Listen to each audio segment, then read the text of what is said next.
You reported this back in August, that this might be a consideration, that the DOJ would put this to the judge. What's moved on from that reporting, Leah?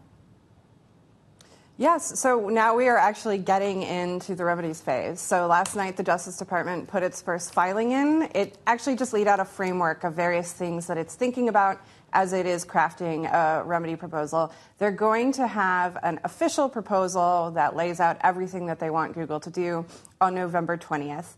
But this was just sort of like, here's what we're thinking. These are some of the options. The big one, of course, was the breakup. OK, so let's get into that timeline. You mentioned November 20th. We'll bring it up on the screen.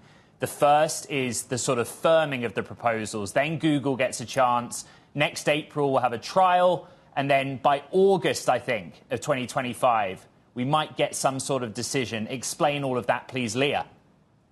Yes. So DOJ is going to put its filing in that says this is exactly what we want, whether that's a breakup, data sharing, all those things. And then Google gets a chance to respond. Over the next couple months, they're going to be doing a lot more discovery again. So they're going to do interviews with Google folks. They're going to get more documents, all leading up to this big 2-week remedy trial that will take place late April.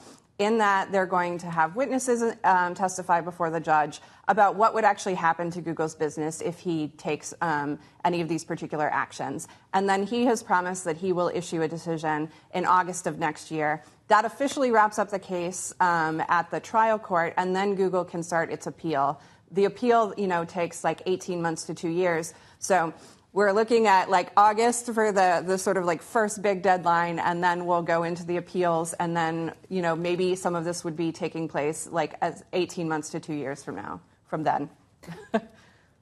Let's just go to Google's own response, because the US judge is saying that Google's distribution agreements foreclose a substantial portion of the general search services market and impair rivals' opportunities to compete. That's the judge's take. Google's take is that this is pretty radical, right, Leah?